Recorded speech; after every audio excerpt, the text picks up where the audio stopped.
They're a bunch of sissies. Oh, really? And why is that? They should be wearing purses and, half of them paint their damn toenails. What the hell's that all about? They should be putting on makeup and lipstick and prancing around, in high heels. And they probably do it half the time anyways when they training. All right, we are 4 days away from Tennessee kicking off against Florida in Gainesville at 7 o'clock. Big game for both teams. I don't know which one's bigger for. They're about to hang Billy Napier if he don't get a win, and if Joe Milton don't get this win, I think people are about to throw him in the river because Joe's not played the greatest this year so far. So huge game for both schools. Man, I just hate Florida. I just can't stand them. I've always hated them, and a lot of that is just because a lot of their dominance, especially growing up. And here are some of the top reasons I hate Florida. Here's the 3 top reasons I hate Florida. Number 1 is Steve Spurrier. He owned the 90s. Steve Spurrier had like a 90% winning percentage. He just beat everybody he played. I hate Florida too because of the Jabbar Gaffney catch that wasn't a catch. That really pissed me off. I hate Florida for the fact that we've only beat them twice in 18 tries. And in a lot of those games, Tennessee was the better team, but we didn't win, and that pisses me off even more. But anyway, let's dive into this game, and let's just talk more about how these teams match up. Strength of schedule: Tennessee is 87th, Florida's 21st. Tennessee has played against Virginia and Austin Peay. Florida has played against Utah and McNeese State. Utah's a top 15 team. That really helped their strength of schedule. Record-wise, Tennessee is 2-0. Florida is 1-1. Florida dropped the first game of the year to Utah. The last game both these teams played, Tennessee beat Austin Peay 30-13. Really struggled. Really played down to an FCS school. Florida looked really good against McNeese State, winning 49-7. Both teams are coming off games where they played FCS teams, and now here is league play, and here is where the men become, or the boys become men. So put up or shut up time.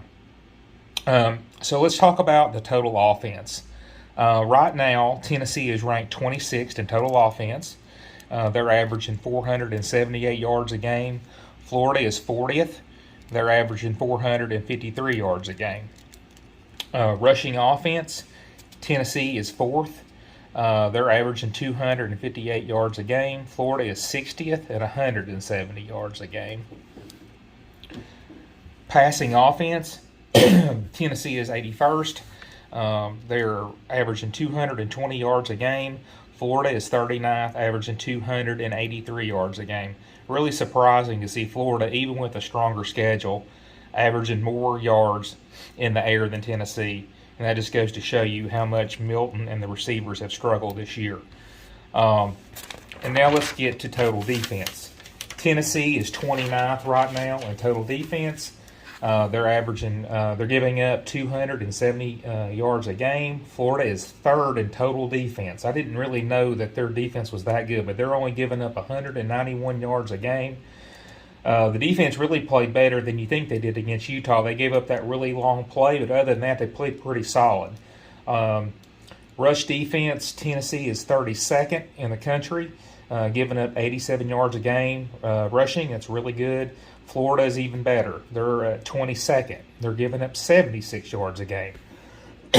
Pass defense. Tennessee is 46th. They're giving up 183 yards a game. Florida is 8th, giving up 116 yards a game.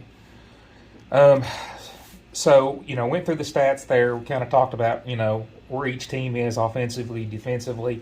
And so now what I want to do is I want to talk about the impact players in this game. Jalen Wright is definitely the impact player for Tennessee in this game offensively. He's averaging 233 yards a game. He's averaging 9.3 yards a carry. He's having a really great year. He's definitely on pace to easily go over 1,000 yards this year for us. And defensively, Aaron Beasley, He is what we thought he was going to be. He's got 12 total tackles. He's got 9 solo tackles, and he's got 2 sacks on the year. Florida, on their defense, their stud is Shamar James. He's got 19 total tackles this year, and they were expecting big things out of him this year, and he's living up to that hype as well. Ricky Pearsall, the same thing. He has really had a great year so far. He's got 14 receptions, 215 yards, and 1 TD. So, I honestly thought Tennessee would cruise to victory in this game, even though it was in the Swamp. I thought we were that much better. So, here's my prediction. I think Florida can easily win this game, especially if Tennessee does not play well. But I do think Tennessee plays better this week. We do have the better team, and I think we make enough plays, and we do win down in the Swamp in Week 3. Tennessee 28, Florida 24. Go Vols.